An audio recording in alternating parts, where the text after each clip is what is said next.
Hello students and welcome back again to our video tutorial. And today in this lecture we are going to start a new chapter, that is digestion and absorption. This is the first chapter of human physiology. Or I will say we are going to start a new unit which is human physiology. And human physiology would be consisting of a total of 7 chapters in class 11th. We'll be starting with digestion and absorption. Later on we'll be moving to breathing and exchange of gases, body fluid and their circulation, excretive product and their elimination, then locomotion and movement, neural control and coordination, and chemical coordination and control. So first let us start. What do you understand by physiology? Let me tell you first that thing. I am going to start a new unit, that is human physiology. And exactly what is the meaning of term physiology? Physiology simply refers to the study of vital functions of our body. When we have been studying the functioning of vital organs, and when we have been studying different vital functions, it could be digestion, it could be neural control, it could be movement, it could be circulation of fluid, that is simply referred as to physiology. So when we talk about physiology, it is the study of vital functions, and when we are talking it with reference to human, we call that vital functions. Study of vital functions in the body of human is referred as to physiology.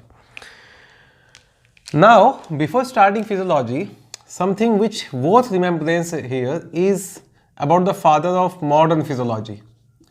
The father of modern physiology is regarded, the credit goes to Dr. William Harvey. Please don't forget this name, as my good wishes are with you and you are going to be doctor in future. You are going to learn physiology in detail, in a very much detail.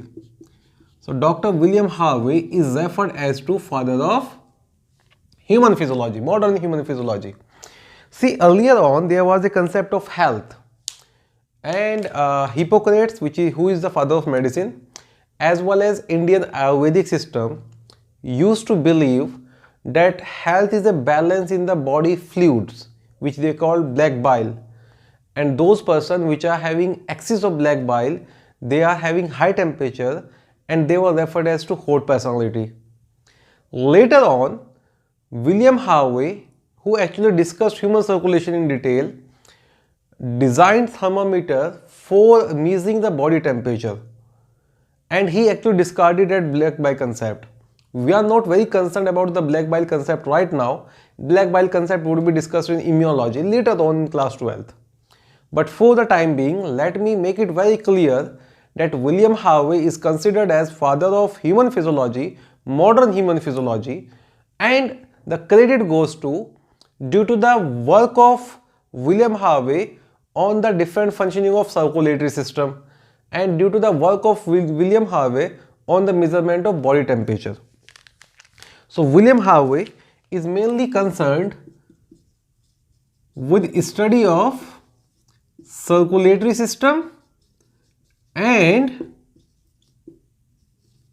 measurement of body temperature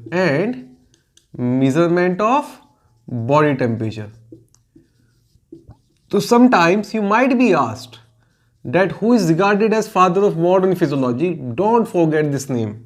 William Harvey is concerned as father of modern physiology. So now, skipping the introduction part, I am directly coming on the chapters which we are going to discuss, and the chapter which I am going to start today from human physiology would be digestion and absorption. And I will be discussing the basic concept of digestion and absorption first, and then we will be proceeding in the chapter. In physiology, see, physiology and anatomy are two different branches of science. And in our under NEET or UG NEET syllabus, we are going to learn about anatomy and physiology in a combination. So whenever we are going to discuss any system, let's say we are going to discuss digestive system in this chapter, first we will be learning about the anatomical feature of digestive tract, what are different structures, and then the functioning. The anatomy followed by physiology would be there. Similarly, in the respiratory system, first we will be learning about the anatomical features of the respiratory system and major physiology of the respiratory system, and that would be going all over the chapters. Either you are going to learn about musculature system, you are going to learn about skeletal system, you are going to learn about your excretory system, or XYZ. So first chapter would be digestion and absorption. And my personal suggestion to you is that physiology is something which you are going to learn in detail. So please pay attention and try to learn all the basic concepts very, very clearly. Now, what we are going to discuss in this chapter? इस chapter के शुरू में बेटा हम पढ़ेंगे about the anatomical feature of digestive system, alimentary canal की anatomy. फिर हम पढ़ेंगे स्लाइवरी ग्लैंड का एनाटॉमी, फिर सिक्रेशंस ऑफ स्लाइवरी ग्लैंड, कौन से मेजर स्लाइवरी ग्लैंड होते हैं, कौन से एसेसरी स्लाइवरी ग्लैंड होते हैं, लीवर पेनक्रियाज को भी इंक्लूड कर लेंगे। सेकेंड पार्ट ऑफ चैप्टर में आएगा फिजियोलॉजी ऑफ डाइजेशन, कि किस साइड पर कौन सी चीज़ डाइजेस्ट होती है और किन किन कंडीशन में डाइजेस्ट होती है। डाइजेशन के बाद जो भी कुछ डाइजेस्ट हो गया उसको ट्रांसफर करना है बॉडी फ्लूइड में, that would be the part of absorption, followed by assimilation, egestion, और बाद में कुछ lecture on hormone, digestive hormone और वाइटामिन भी ऐड कर देंगे इसमें। तो अगर मैं डाइजेशन का कंसेप्ट शुरू करूं, डाइजेशन में जो सबसे पहला टर्मिनोलॉजी आता है वो आता है न्यूट्रिशन। कि न्यूट्रिशन से आप क्या समझेंगे, तो आप मुझे बताएंगे सर न्यूट्रिशन उन सारे प्रोसेस का सम टोटल होता है जो हम लोग करते हैं in order to maintain physiological functioning of our body और in order to fulfil the energy requirement of our body. So the sum total of all process by which normal physiological process of body is maintained, normal growth of cells is maintained, and energy requirement is fulfilled. We call that nutrition. Whatever content we take in nutrition is referred as to food, and food components is also referred as to nutrient. Then I will be telling you the concept of nutrient which are required in large amount and which are required in small amount. And then I will be telling you that digestion is not only the chemical breakdown but it is also mechanical breakdown. And what are the role of nutrient in our diet. तो पहले ये वाला part पढ़ लेते हैं, फिर मैं human digestive system शुरू करूंगा। So nutrition is sum total of processes done to maintain normal physiological functioning and to meet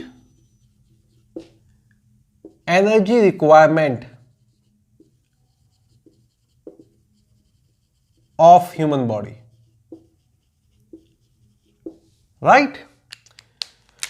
Whatever content is taken in nutrition we call that food.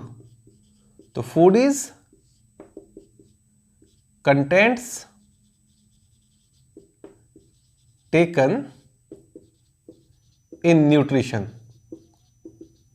For example, if you are taking several glass of water in order to prevent dehydration of body, you are also trying to maintain the normal physiological function, and that's nutrition.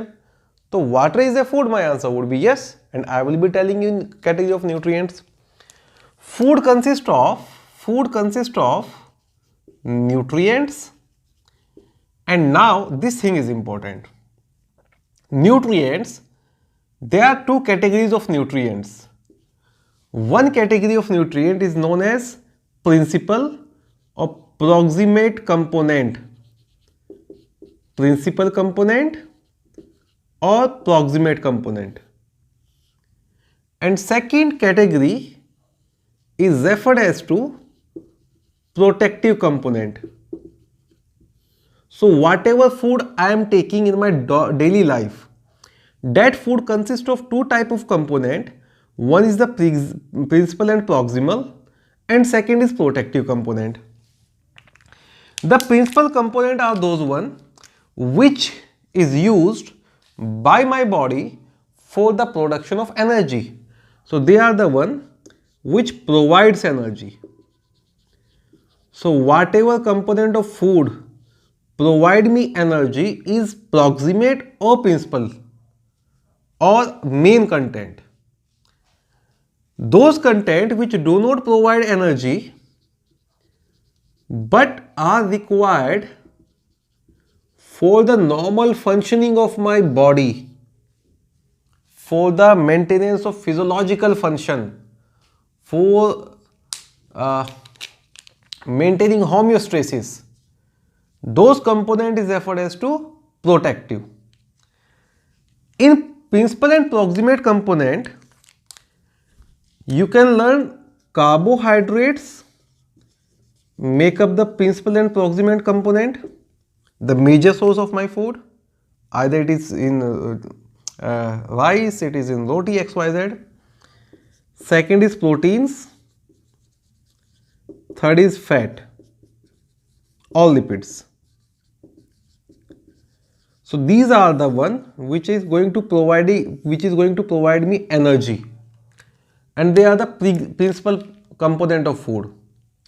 For the time being, let me tell you, by the combustion of 1 gram of carbohydrate, the energy which is provided to my body is 4.0 kilocalorie per gram. Almost similar amount of energy is liberated by the combustion of protein, 4.0 kilocalorie per gram, and lipid of fat, 1 gram of lipid of fat liberate more than twice amount of energy, that is that much kilocalorie per gram. So basic concept, those which provide me energy is principal component, and carbohydrate, proteins and lipid or fat are principal component of my food. Coming on protective component, they do not provide me energy, but their deficiency can result in disease. Their deficiency can disturb my normal physiological function, and when the functioning of one or more organ is adversely affected, we call that disease. What are the protective component? So first you will remember water. So one thing you are going to learn here, water never ever provide you any energy, but water is required to carry a metabolic process. जब मैं थोड़ा biomolecule वगैरह जितना भी अभी आप तक आपको कराया है मैंने, उसमें मैंने बताया होगा, अगर मैं कार्बोहाइड्रेट की बात करूं तो भाई कार्बोहाइड्रेट मॉलिक्यूल आपस में मोनोसैकेराइड या मोनोमेरिक यूनिट से कनेक्ट रहेंगे, और मोनोसैकेराइड जो है वो आपस में कनेक्ट होती है by the formation of glycosidic bond. और जब ग्लाइकोसिडिक बॉन्ड था तो उसकी सिंथेसिस में वाटर मॉलिक्यूल निकल गया था, अब उसको तोड़ने के लिए वाटर मॉलिक्यूल की ज़रूरत होगी। तो जो भी मेटाबॉलिक प्रोसेस है मेरे बॉडी में उसको कैरी ऑन करने के लिए मुझे वाटर चाहिए। तो water is required to carry the metabolic activities as well as, अगर मैं कंटेंट ऑफ वाटर की बात करूं, सेल के अंदर आपने पढ़ा है 70 to 90%, ओवरऑल बॉडी के अंदर 60 to 65% लेके चलते हैं। If I lose 1% of water, I start feeling thirsty, and if a person lose more than 10% of water, he is not able to survive. So water is also required, otherwise your body would be dehydrated, and dehydration of body can result in death. So water is required for two things: it maintains metabolic activities as well as it prevent dehydration. So water, what function it is doing? It is required for metabolic activities,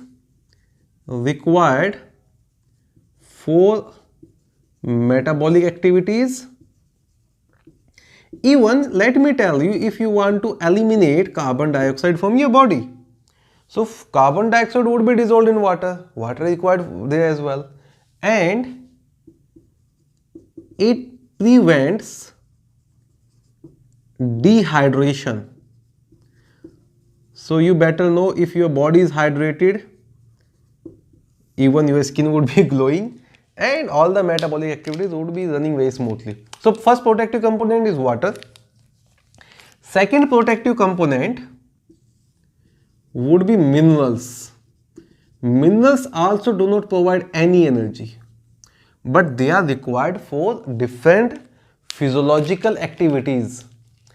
like आपको एक concept मैंने बताया था कि यार हमारे body के अंदर कोई भी ऐसा मेटाबॉलिक रिएक्शन नहीं है जो एंजाइम कैटालाइज ना हो।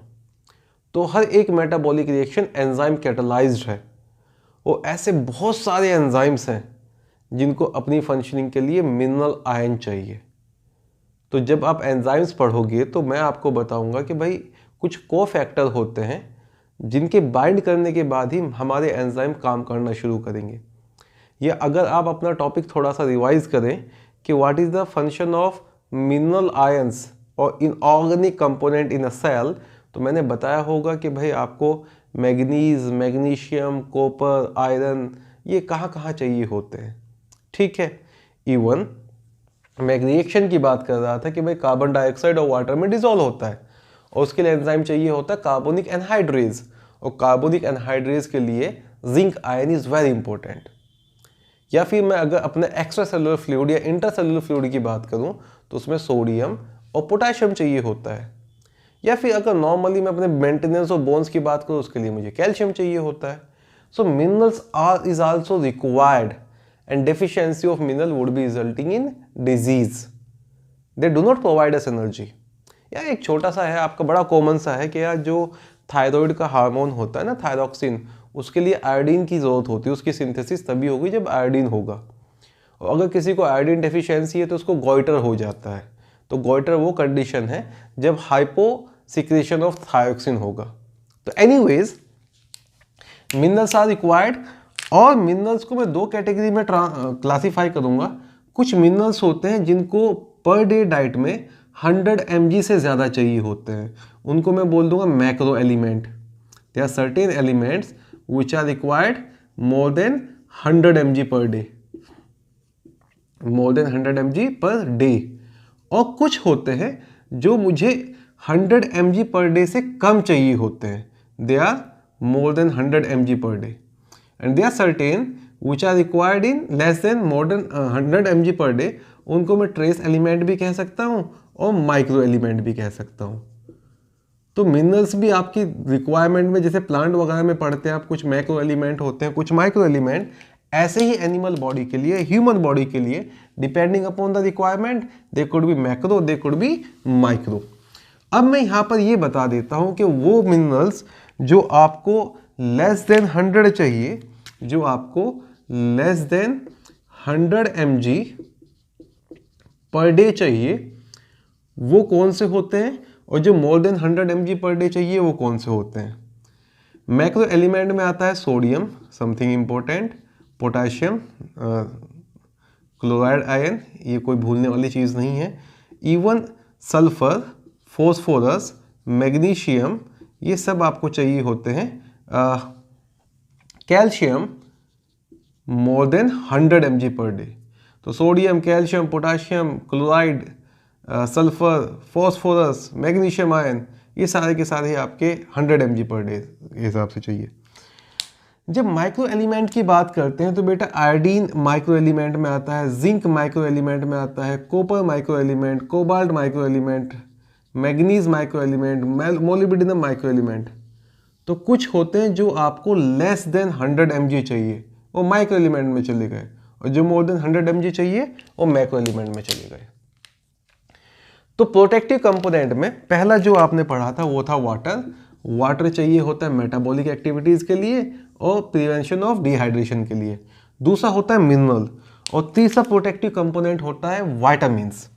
आप ये भी याद रखेंगे वाइटामिन से भी हमें कोई एनर्जी वगैरह नहीं मिलती है, पर vitamins is required for carrying normal physiological function.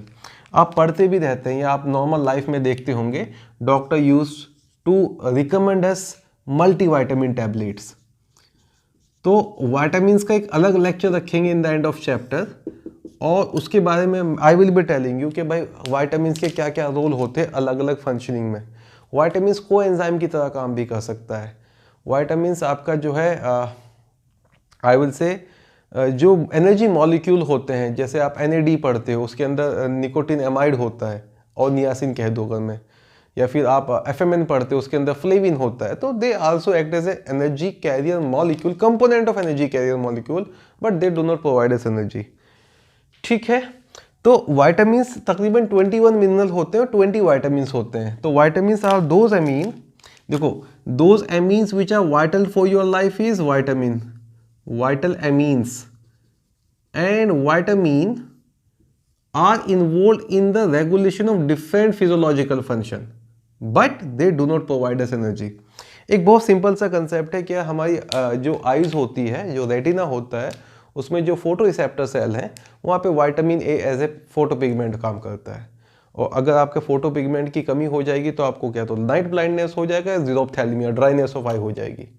या फिर दे आर सर्टेन वाइटामिन जो आपके फर्टिलिटी वाइटामिन कहते हैं, वो आपके जितने भी फर्टिलिटी फंक्शंस हैं उनको इम्प्रूव करता है, चाहे वो आपका टेस्टोस्टेरोन सिंथेसिस ही क्यों ना हो। वाइटामिन्स आपका एब्जॉर्प्शन ऑफ कैल्शियम में भी इन्वॉल्व होता है। विटामिन डी को हम पढ़ते हैं कि भाई विटामिन डी लो आपकी हड्डियाँ मजबूत हो जाएंगी, या विटामिन के को पढ़ेंगे कि भाई विटामिन के एनर्जी वगैरह प्रोवाइड नहीं करता, पर लीवर में जाके विटामिन के से प्रोथ्रोम्बिन बन जाता है, और प्रोथ्रोम्बिन होगा तो ब्लड क्लॉटिंग हो पाएगा। तो ऐसे several vitamins available telling you, कुछ फैट सॉल्युबल होंगे, कुछ वाटर सॉल्युबल होंगे, vitamin B1, B2 and so on, उनके भी कंसेप्ट हम पढ़ेंगे in the latter part of chapter. तो चैप्टर का फर्स्ट पार्ट था न्यूट्रिशन क्या होता है और न्यूट्रिएंट्स क्या होते हैं, दो अलग अलग कैटेगरीज ऑफ न्यूट्रिएंट। ठीक है बच्चों, अब पढ़ लेते हैं आप डाइजेशन के बारे में। अब डाइजेशन क्या होगा, न्यूट्रिएंट्स पढ़ने के बाद जो भी न्यूट्रिएंट हैं, अब आपकी डाइट में दो तरह के न्यूट्रिएंट होंगे। जो मेजर न्यूट्रिएंट होते हैं वो कॉम्प्लेक्स फॉर्म में होते हैं, और कुछ न्यूट्रिएंट आपके डाइट में हो सकता है सिंपलर फॉर्म में भी हो। जब मैं कॉम्प्लेक्स फॉर्म की बात कर रहा हूँ तो ये वो न्यूट्रिएंट है जिनको आपको ब्रेक डाउन करना है, केमिकल ब्रेक डाउन करना है या मैकेनिकल ब्रेक डाउन करना है, और जो सिंपलर फॉर्म में शायद वो डायरेक्टली एब्जॉर्ब हो सकते हैं। आजकल आपके पास ईजी डाइजेस्टेबल फूड आता है, उसके अंदर एंजाइम वगैरह ऐड हो जाते हैं, या आप कोई ऐसा फूड ले रहे हैं जो पहले से ही फ्री फॉर्म में है, हो सकता है आप ग्लूकोज पाउडर फॉर्म में ले रहे हो। You getting my point. तो जब डाइजेशन को डिफाइन करेंगे, it is a process in which complex food component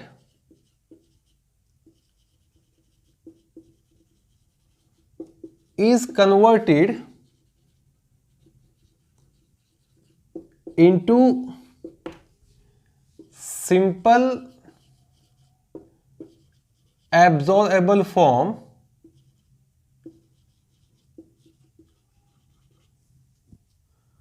by action of enzymes। तो chemical breakdown of complex food material into simpler one is digestion. To be very specific अगर बात करें, chemical breakdown of complex food component into simpler form is digestion. और digestion is not only biochemical process, it is a mechanical process as well. It's a biochemical and mechanical process. आप रोटी खा रहे हैं, वो ऐसा तो नहीं होगा रोटी का बाइट मुंह में लेके बैठ के चलो भाई एंजाइम आएगा उसको डाइजेस्ट करना पड़ेगा, पहले मैकेनिकली ब्रेक डाउन करना पड़ेगा। और जब मैकेनिकली ब्रेक डाउन होगा, फूड बोलस बच जाएगा, तो मैकेनिकली ब्रेक डाउन जो रोटी है उसके ऊपर डाइजेस्टिव एंजाइम भी काम करेंगे और वो ईजिली जो है वो आपका स्वेलो भी कर पाएंगे। तो digestion is not only biochemical but it is also a mechanical process. In the most simplest form, अगर आपको डाइजेशन को एक्सप्लेन करना हो तो आप उसको एक्सप्लेन करेंगे, digestion is the hydrolysis of food by the action of enzymes. जितने भी डाइजेस्टिव एंजाइम होते हैं उन्हें अपने एक्शन के लिए वाटर मॉलिक्यूल की जरूरत होती है। आई रिपीट, जितने भी डाइजेस्टिव एंजाइम हैं उनको हम क्लास हाइड्रोलेज में क्लासीफाई करेंगे जब एंजाइम का क्लासिफिकेशन पढ़ेंगे। तो जब हाइड्रोलिसिस ऑफ फूड की बात कर रहे हैं तो उसका मतलब क्या है? उसका मतलब सिंपली होता है डाइजेशन। और I can say it is hydrolysis of food with enzymatic action। तो कई बार ना क्वेश्चन वगैरह आ जाता है digestion is best defined as, तो hydrolysis of food is the best definition. अब हाइड्रोलाइसिस क्यों लिखते हैं, क्योंकि आप पढ़ चुके हो कि जितने भी कंपोनेंट होते हैं कॉम्प्लेक्स फूड कंपोनेंट, वो डिहाइड्रेशन सिंथेसिस से बन रहे हैं। तो जब डिहाइड्रेशन सिंथेसिस हुआ था तो वाटर मॉलिक्यूल निकल गया था, अब उसको ब्रेक डाउन करना होगा तो वाटर मॉलिक्यूल देना होगा। ठीक है बच्चों, अब I am not going on the basics of digestion here, I am just going to start the human digestive system. I am going to start the human digestive system. Sir basics of digestion से क्या मतलब था? देखो आप पढ़ते हो कि भाई डाइजेशन में एक्चुअली न्यूट्रिशन की जब प्रोसेस पढ़ते हो होलोजोइक मोड ऑफ न्यूट्रिशन के, तो उसमें इंजेशन हो गया, डाइजेशन हो गया, then absorption, then assimilation, then egestion, ये सारे बेसिक्स मैंने एनिमल किंगडम में भी बता दिए थे। तो मैं शुरू करने वाला हूं बेटा human digestive system here, human digestive system. अब जो ह्यूमन डाइजेस्टिव सिस्टम होता है उसके अगर मैं ओरिजिन की बात करूं तो मेजॉरिटी जो होता है वो एंडोडर्मल एंड एक्टोडर्मल होता है। कुछ पार्ट मेसोडर्मल भी पढ़ेंगे बट बहुत ही कुछ है वो। Majority by origin it is ectodermal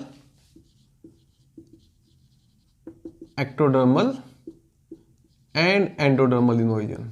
तो एक्टो एंडोडर्मल लिख देता हूं मैं।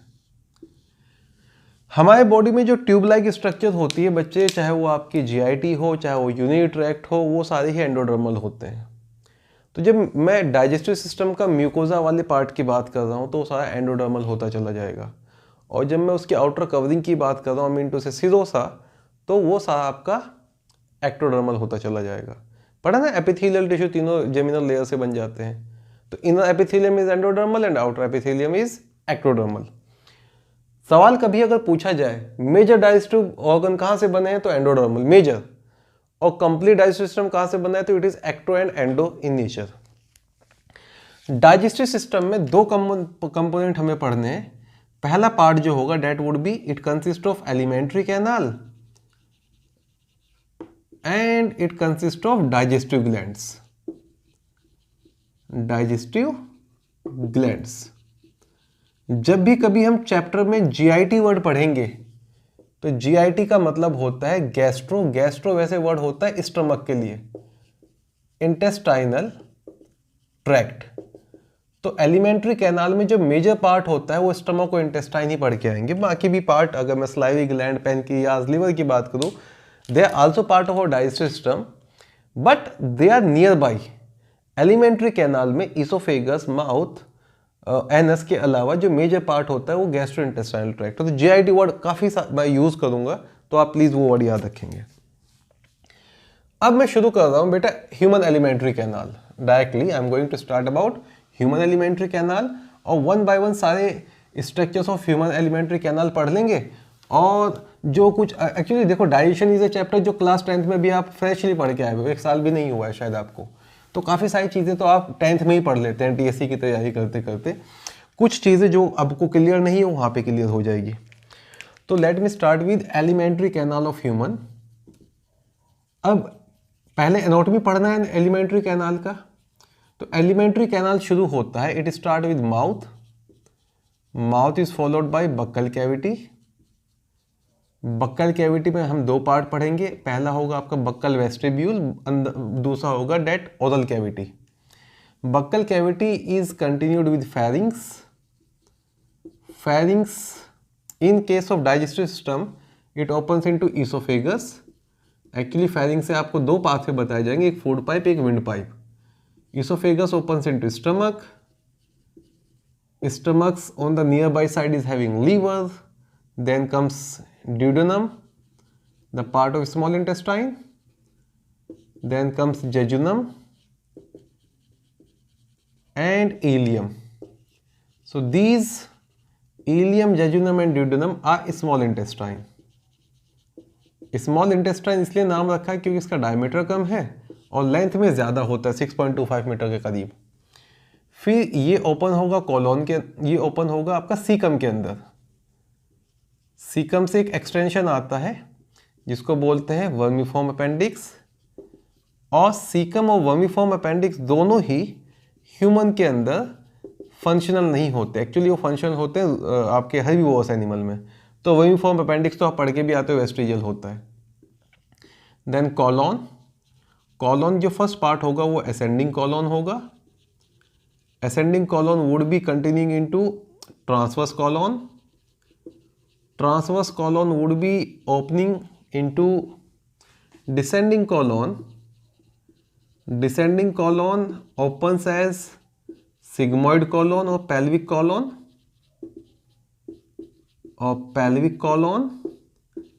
and it actually opens into rectum or rectum opens into anal canal which externally opens outside as anus. So from cecum to rectum is large intestine. From cecum to rectum is large intestine. From duodenum to ileum is small intestine. That is the gaster part and that is pre-gaster part. अब बच्चों one by one ये शुरू करने से पहले एक बहुत ही quick, बहुत ही सिंपल सा डायग्राम बना के दिखा देता हूँ ह्यूमन एलिमेंट्री कैनाल का, ह्यूमन डाइजेस्टिव सिस्टम का। उसमें लेबलिंग करने को आ जाता है आपको कई बार। तो ये सारा पार्ट मैं बताया बेसिक्स ऑफ बायोलॉजी का, जो बेसिक बायोलॉजी क्लास 10 तक आप पढ़ लेते हैं। I am just giving you the idea of that. I guess आपने टीथ वगैरह को नहीं पढ़ा होगा तब उतना डिटेल में, टंग वगैरह के जो पेपिलास हैं वो हम थोड़ा सीख लेंगे नए यहाँ पर। तो अगर एक basic diagram of human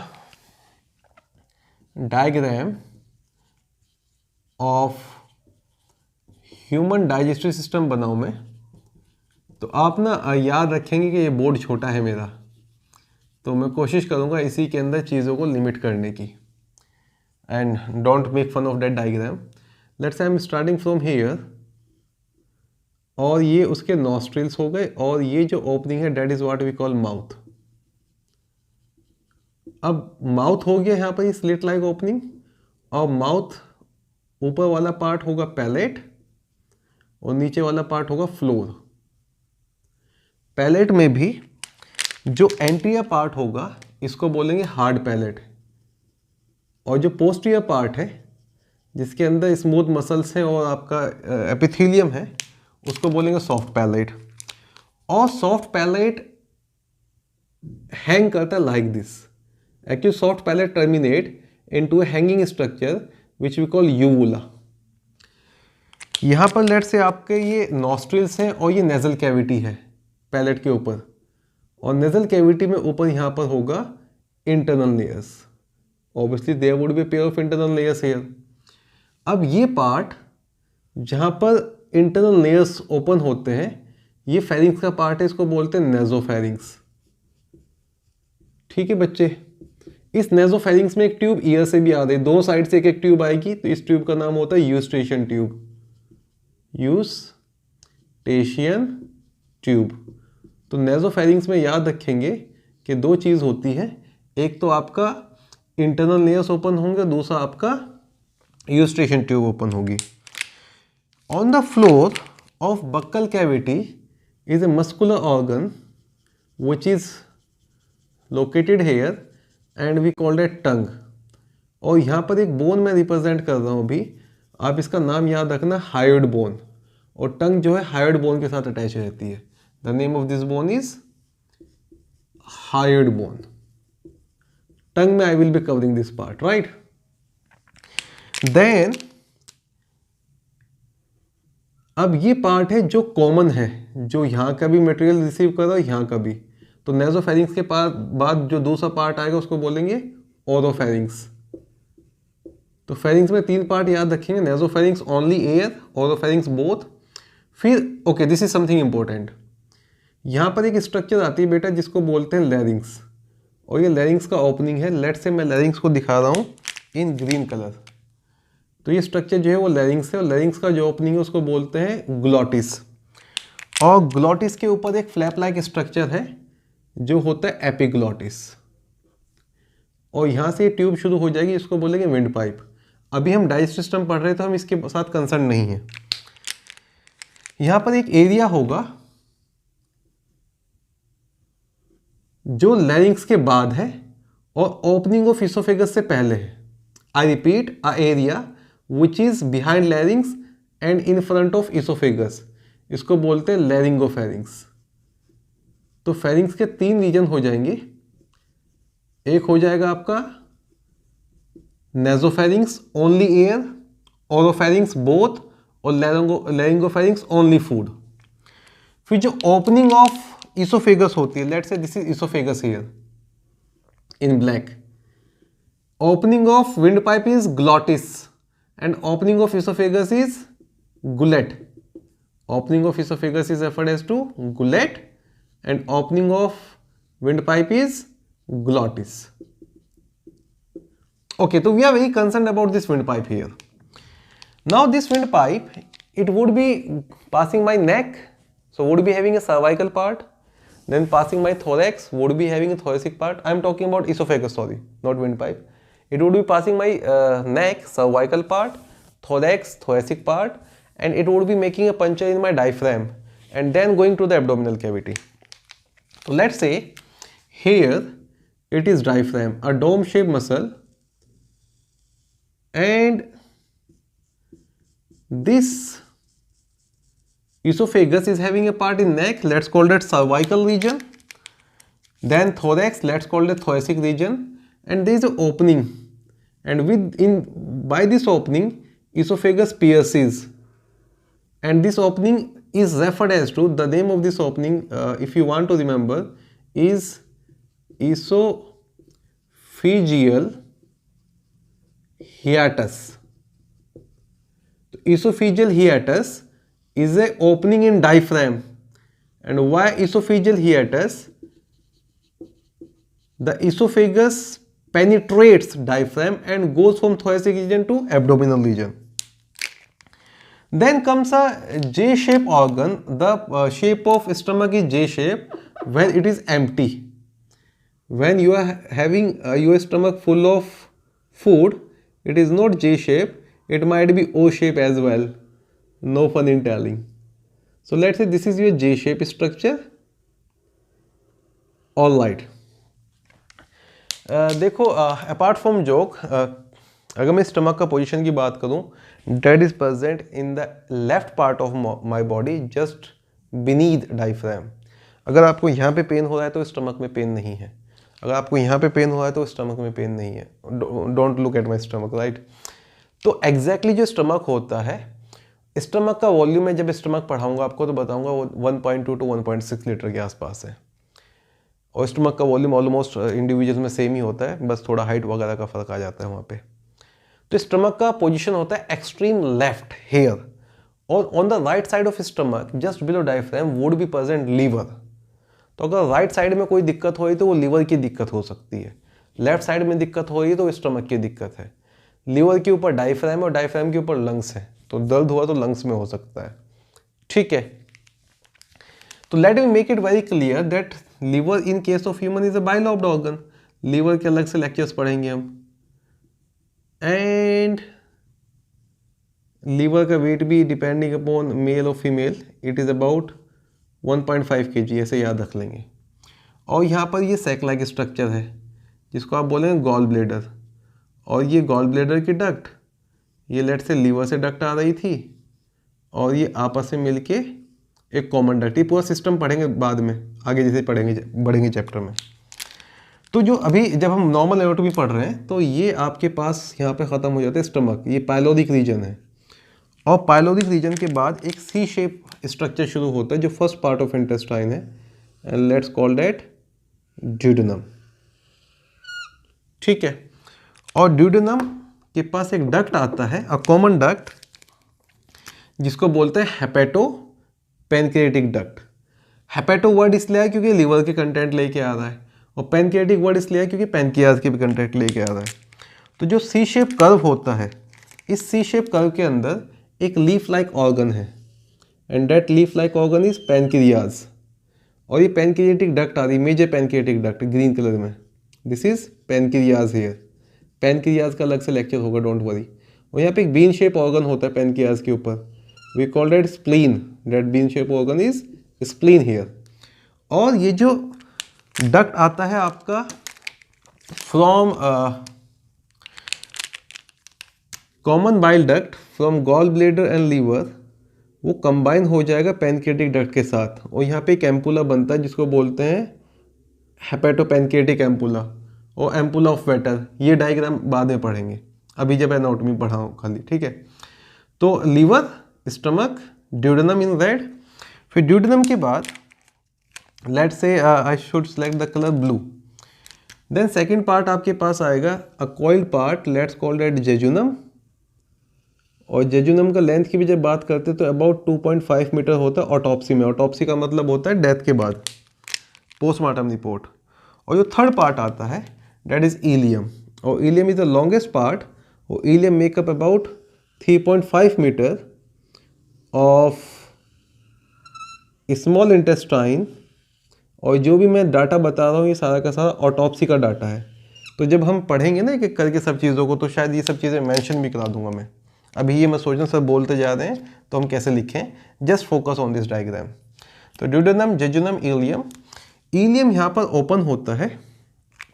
ilium actually opens into a blind sac like structure. Let's say this is the opening of ileum and we are having a blind sac like structure here, and this blind sac like structure is referred as to cecum, and from cecum a elongation, a outgrowth is there which we call vermiform appendix, and it is having first part of colon arise from here. Let's say colon is something like this.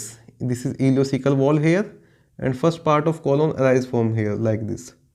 हम आगे ये भी पढ़ेंगे colon को straight न बना के हम ऐसे क्यों कर्व बना रहे हैं, क्योंकि कॉलोन के अंदर टीनिया कोलाई हॉस्ट्रा होते हैं। Then after that would be coming, this is ascending colon, here would be coming transverse colon, here would be coming descending colon. Let's say the last part is pelvic colon or sigmoid colon, this rectum and anus. तो बच्चे मैंने इसकी labelling कर देता हूँ normal diagram की, और उसके बाद one by one starting from mouth सबकी डिटेल पढ़ेंगे। तो this is gastro stomach here, that's liver, that's gall bladder. Okay, अब जब आप पेन वगैरह को रिप्रेजेंट करते हो आपको एग्जैक्टली पेन कहाँ हो रहा है, तो दो टर्न है कॉलोन के अंदर। एक टर्न आता है आपका लीवर के नीचे, उसको बोलते हैं हेपेटिक फ्लेक्सर, और सिंपली वर्ड यूज करेंगे right hepatic flexor. This area here is right, इससे आपको याद आएगा लीवर का लोकेशन भी राइट साइड होता है, हेपेटिक फ्लेक्सर। और right colic flexor, let's call that right colic flexor. तो कॉलिक फ्लेक्सर जो राइट वाला होता है वो हेपेटिक के नीचे होता है, ये भी क्लियर हो गया। और इसके लिए वर्ड यूज कर लेते हैं left colic flexor, left colic flexor. और इसी को गैस्ट्रल फ्लेक्सर भी कहते हैं, कि जो लेफ्ट वाला फ्लेक्सर होता है, जो टर्न होता है वो स्टमक के नीचे, और राइट वाला फ्लेक्सर लीवर के नीचे। Then this C shape organ is duodenum. This here is in blue is jejunum, and this here is ileum. Then this is cecum. Exactly जो वॉल होती है वो ना यहाँ पर होती है, नोट हेयर, उसका नाम होता है इलियोसिकल वॉल। इसी को बोलते हैं बुहलिन्स वॉल और बुहिन्स wall. That's appendix,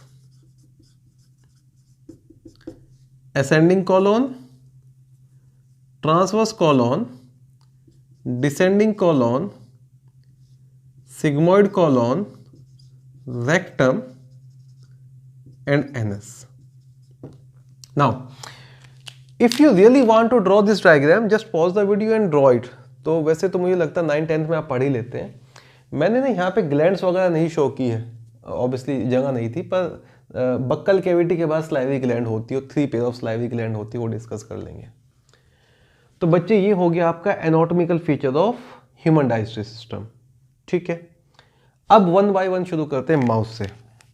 now anatomy को थोड़ा और डिटेल करते हैं।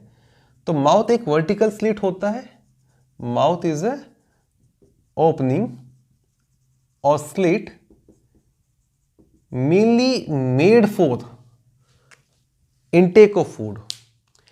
जब हम ब्रीदिंग की बात करते हैं तो क्लासिकली नेचर ने ब्रीदिंग के लिए नॉस्ट्रिल दिए हैं और ईटिंग के लिए माउथ दिया है। अब ऐसे बहुत सारे केसेस आपको मिलेंगे जब आप माउथ को ओपन करके ब्रीद कर रहे हैं क्योंकि आपका म्यूकोजा ज़्यादा आ रहा है, वो ब्लॉक हो गया, XYZ जो भी है, या अगर आपको हैविली ब्रीद करना पड़ रहा है तो आपको माउथ से ब्रीद करना पड़ेगा, पर वो हेल्दी नहीं होता है। अब माउथ के बाद बक्कल कैविटी शुरू हो जाता है। और अच्छा, एक बहुत स्पेशल से ना मसल्स हैं जो आपके लिप्स के मूवमेंट को मेंटेन कर रहे हैं। एक्चुअली लिप्स का मूवमेंट जो है वो आपका फोनेशन भी कंट्रोल करता है। The way you talk is also control by your lips. If you roll your lips your sound would change. अब स्पेशल मसल्स होते हैं जिनको बोलते हैं ऑर्बिक्युलरिस ऑरिस मसल, और जो ऑर्बिक्युलरिस ऑरिस मसल होते हैं वो कवर्ड होते हैं लिप के चारों तरफ, और वो लिप के मूवमेंट को कंट्रोल करते हैं।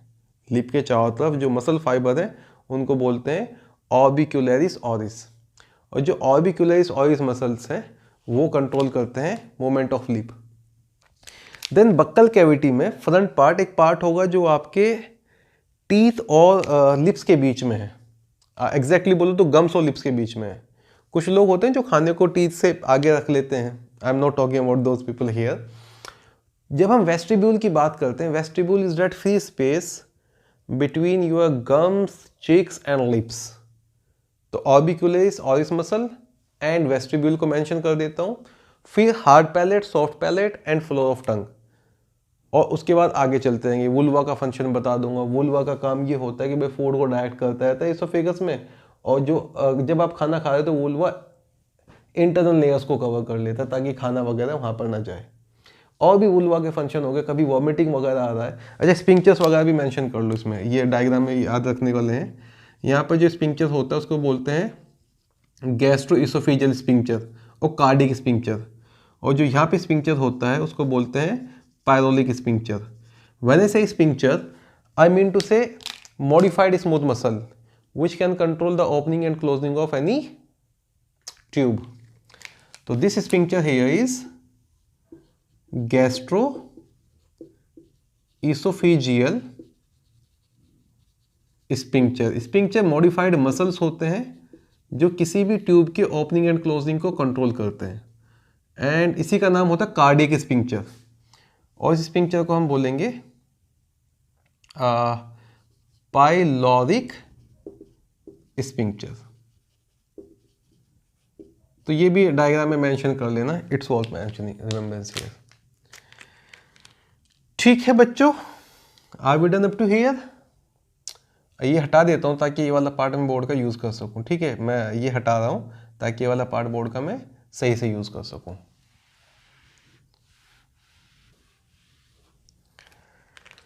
So mouth के बाद I will love to mention about muscles. I was telling you the name orbicularis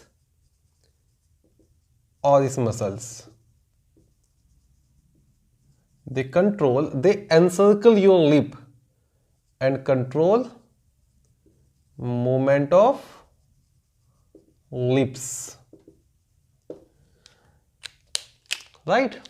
Then is vestibule, or let's call that vestibulum, a part which has been externally covered by lips,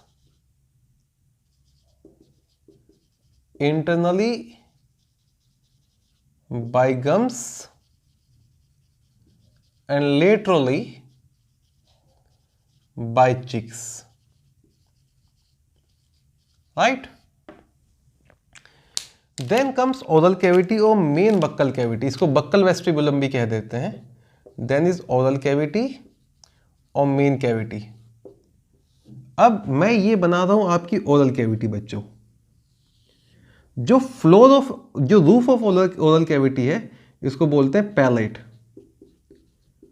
और दो bone होती हैं, एक तो अपर jaw का bone होगा जिसको maxilla कहेंगे, और एक पैलाटाइन बोन होगा। तो जो ओरल कैविटी होता है it is formed by maxillary bone and palatine bone. अब इसका जो वेंट्रल पार्ट होगा या जो एंटीरियर पार्ट है उसके लिए वर्ड यूज करते हैं hard palate. Let's say this part here is hard palate. और जो भी पोस्टीरियर पार्ट होगा उसको बोलेंगे बेटा सॉफ्ट पैलेट. तो पैलेट का जो पार्ट होता है हमारा, ऑब्वियसली पैलेटाइन बोन से बना है और तो पैलेट बोल दिया. That is your hard palate and soft palate. Anterior part is hard palate, posterior part is soft palate. अब जो anterior part of hard palate होता है वहां पे इरेगुलर फोल्ड ऑफ म्यूकोजा होते, समथिंग लाइक दिस.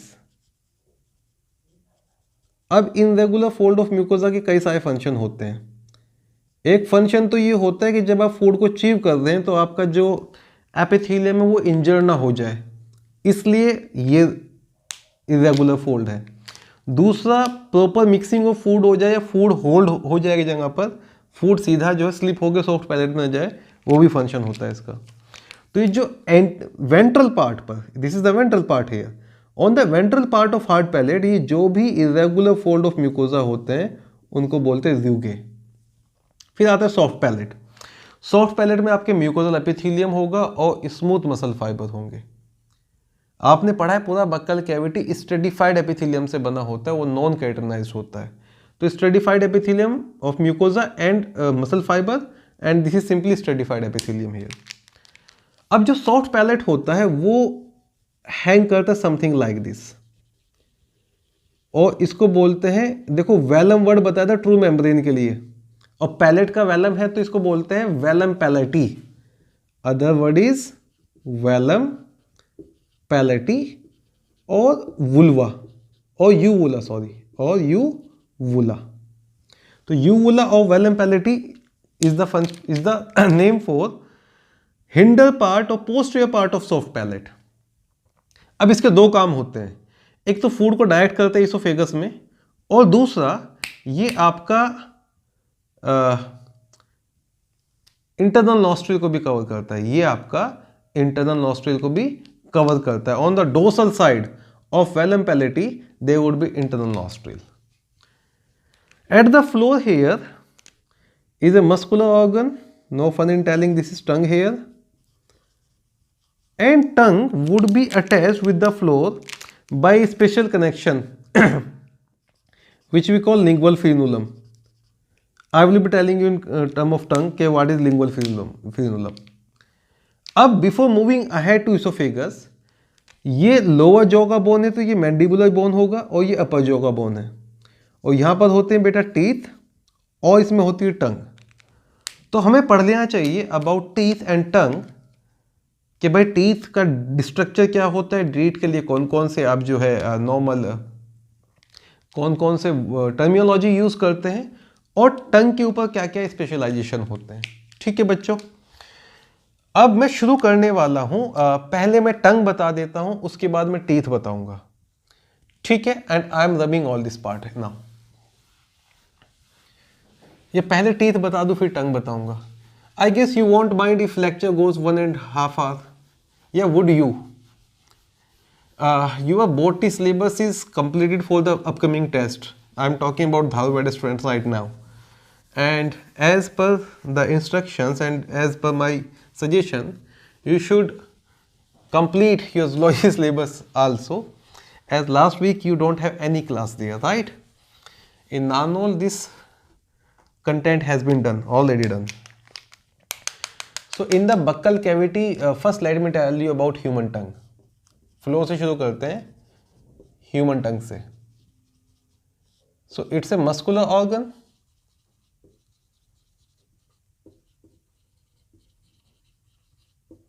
अब मैं सीधा टंग कुछ ऐसे करके बना देता हूं.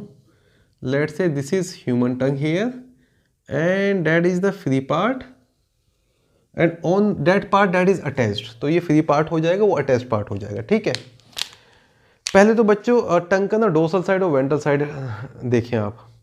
जो भी आपके टंग का ये अपर पार्ट होता है ये होता है डोर्सल पार्ट, और जो लोअर पार्ट होता है वो होता है वेंट्रल पार्ट. तो जो भी आपको नज़र आएगा, जो मैं यहाँ पे दिखाऊंगा, वो डोर्सल पार्ट होगा. हमारा जो टंग होता है वो पोस्टीरियर पार्ट पर डिवाइड होता है by a V shape indent, let's say something like this, एक वी शेप इंडेंट है जो टंग को डिवाइड कर देता है दो पार्ट में। और ये दो पार्ट क्या क्या है sir? Let's say this part here is the posterior side of tongue and this part here is anterior part और ओरल पार्ट। इस वी शेप इंडेंट का नाम होता है सल्कस। सल्कस ही वर्ड हम पार्टीशन के लिए यूज करते हैं। ऑन द टर्मिनल पार्ट होता है तो सल्कस टर्मिनालिस। अब इस वी शेप इंडेंट के सेंटर में एक छोटा सा पिट होता है, एक छोटा सा ओपनिंग होता है जो रेमिनेंट ऑफ एम्ब्रियोनिक थायराइड है, और इस छोटी सी पिट का नाम होता है foramen caecum. This is foramen caecum, generally located in the centre of sulcus terminalis. अब आपका जो टंग होता है वो अटैच, देखो टंग के लिए वर्ड यूज करते हैं लिंगुअल। जब भी हम टंग के लिए वर्ड यूज करेंगे तो लिंगुअल वर्ड यूज करेंगे हम। लैंग्वेज के लिए क्या इंपॉर्टेंट है? सो लैंग्वेज के लिए लैंग्वेज लर्निंग इंपॉर्टेंट है, लैंग्वेज के लिए वोकल कोड का होना इंपॉर्टेंट है, true. But if you are not having your tongue, would you be able to pronounce words? कहते हैं ना, ज्यादा बोलोगे तो आपकी जबान, शाबाश जो भी आपने सुना। So linguistic, language, lingual, you got my point. ये इसलिए बता रहा हूँ, अगर मैं आपको बोलूँगा let's say that guy is having lingual infection, so there is some infection on the tongue or there is a connection beneath the tongue. I am going to teach you a word, lingual frenulum. Frenulum is for connection and beneath the with the tongue है तो lingual, right? Yeah, I'm going to talk about there are certain glands or certain structure which are present on tongue. There are certain tonsils which are present on tongue, so you call that lingual tonsil. So this tongue is attached at floor of buccal cavity with a connection which we call lingual frenulum. Something important. Then on the posterior side, our tongue is fused with a bone which we call hyoid bone. So tongue is free. The tip of tongue is free from the anterior side, but it is fused on the posterior side. और hide bone के साथ साथ कुछ ना temporal bone, जो temporal bone है उसके process होते हैं। एक टेम्पोरल बोन का प्रोसेस होता है, इसको बोलते हैं स्टेरॉइड प्रोसेस। और steroid process of temporal bone से भी हमारा टंग जो है वो अटैच रहता है। खैर वो नहीं पूछा जाएगा आपसे। Then on the ventral side is lingual frenulum and on the dorsal side, अब जो सामने वाला पार्ट दिखेगा हमें वो होगा dorsal part. On dorsal side are present small projections, small outgrowth are present, small outgrowth, और इन स्मॉल आउटग्रोथ को बोलते हैं बेटा पेपिला। पेपिला ऐसा वर्ड है जो आपने पहले भी पढ़ा हुआ है, अगर आपको एस्केइस वगैरह याद हो तो वहां पे पेपिला बताया था कि भाई स्मॉल आउटग्रोथ होती है जिनको पेपिलास कहते हैं। अब टंग के ऊपर तीन मेजर टाइप के पेपिला होते हैं और एक पेपिला होते हैं जो डेवलप ही नहीं होते। तो पेपिला क्या होते हैं? कुछ आउटग्रोथ होते हैं, फ्लावर लाइक आउटग्रोथ। और उन पेपिला के अंदर हो सकते हैं special receptors, special proteins which are receptioning for taste, we call that taste receptor. तो टेस्ट रिसेप्टर पेपिला के अंदर होते हैं, पेन रिसेप्टर भी पेपिला के अंदर होते हैं। तो papilla are the outgrowth which are having certain proteins which act as receptor. Now I am going to teach you what are the different. अच्छा, तो पेपिला किस तरफ होते हैं? डोर्सल साइड पर। कौन कौन से पेपिला होते हैं टंग पर? तो they are 3 major and 1 papilla not develop. तो 4 टाइप के पेपिला है, 3 डेवलप होते हैं, 1 डेवलप नहीं होता है। जो फर्स्ट पेपिला मैं बताने वाला हूं उसका नाम होता है वैलेट और सर्कम वैलेट पेपिला। वैलेट और सर्कम वैलेट पेपिला। वैलेट और circum wallet papilla largest in size होते हैं, तकरीबन 6 to 18 नंबर होते हैं, और just near to sulcus terminalis होते हैं, like this. Let's say this papilla here are vallate papilla. You will be understanding why we call it circumvallate papilla, because they appear circular in nature. So they are largest in size close to the sulcus terminalis, and each papilla have 100 taste bud. Each have 100 taste bud. Generally जो bitter taste वाले bird होते हैं वो वहीं पर होते हैं। तो जो ये पेपिला है इसके अंदर आपके पास हर के अंदर 100 टेस्ट बर्ड्स हैं और ये सबसे बड़े पेपिला होते हैं और सर्कस टर्मिनल्स के पास होते हैं और बिटर टेस्ट को सेंस करते हैं। तो कोई भी चीज़ कड़वी तभी लगेगी जब यहाँ तक जाएगी, ठीक है। अदरवाइज वो इरिटेशन है, वो पेन रिसेप्टर का इरिटेशन है अगर आपको टिप ऑफ टंग से कोई चीज़ कड़वी लग रही है तो पहला पेपिला कंप्लीट हो गया भाई, वैलिड पेपिला। फिर अगर मैं बात करूं ऐसे पेपिलाज की जो मेरी पूरी टंग को भर देता है, जो सबसे ज़्यादा होते हैं मेरी टंग पर, अब उनका नाम होता है फिलीफॉर्म पेपिला। तो फिलीफॉर्म वर्ड से भी समझ में आता है, they are the one which are filling my tongue. अब फिलीफॉर्म पेपिला के बारे में याद रखेंगे, most numerous, in shape they are conical, but problem with them is they do not have taste bud. Sir taste bud नहीं होते तो इनको दिया ही क्यों है नेचर ने, इतने ज्यादा क्यों दिया है? But have pain receptors. I will be telling you there are so many sensation which are related with the functioning of pain receptor. Green में बनाया तो चलेगा। तो सबसे ज़्यादा जो पेपिला होते हैं दे आर लाइक कोन और वो पूरे टंग के ऊपर होते हैं, ठीक है। और let's say I am calling them, I don't have that white colour marker, सब वाइट कलर के भी मार्कर होते हैं। I am calling them filiform papilla. They are most numerous, right. They have pain receptor but they don't have any taste bud. Then जो सबसे important है वो valid से ज्यादा और फिलीफॉर्म से कम होते हैं और उनका नाम होता है फंगीफॉर्म पेपिला।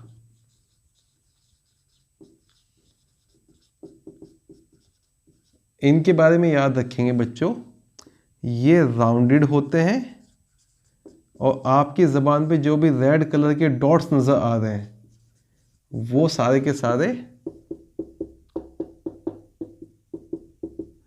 अच्छा ये जरूर याद रखना इनका नंबर फंगीफॉर्म से फिलीफॉर्म से कम होता है। तो ये मत कहना सर देखो आपने रेड डॉट ज़्यादा लगा दिए वो कौन सा कम है। तो आपको जो now you can imagine the number of filiform. तो जो सबसे ज़्यादा है वो फिलीफॉर्म, जो रेड डॉट्स हैं राउंडेड वो फंगीफॉर्म और जो बड़े हैं वो वैलिड। अब ये काफ़ी ज़्यादा होते हैं वैलेट से तो, और हर एक के अंदर 5 टेस्ट बर्ड होते हैं, ईच है 5 taste bud.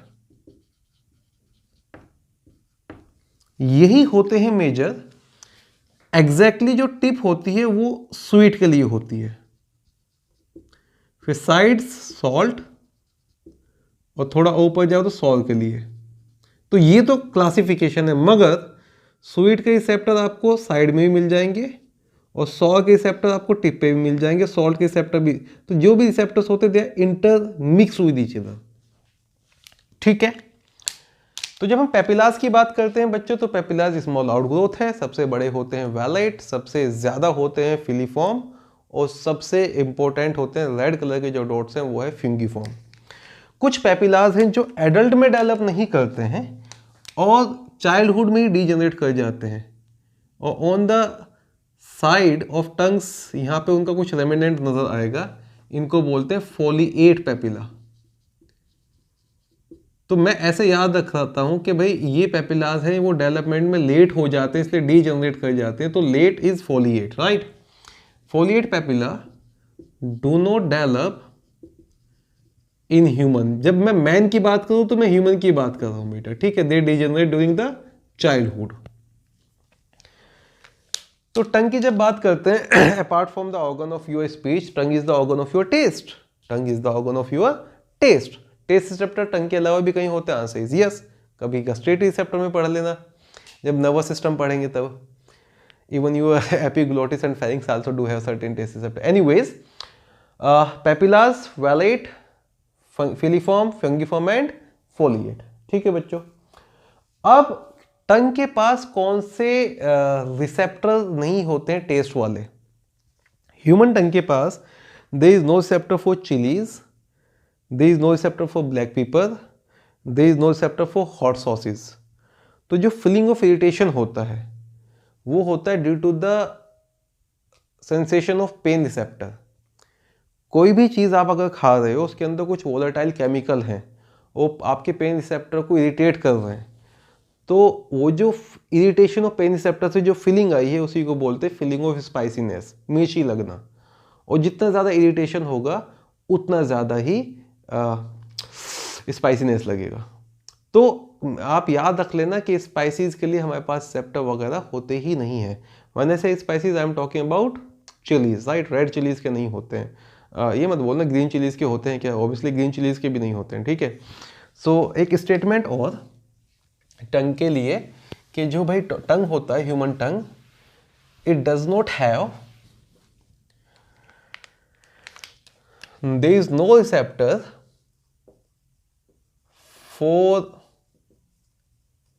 Red chilies, red and green chilies, hot sauces, कितना गरम दे दिया, हाई मिर्ची लग गई, and black pepper. The feeling of spiciness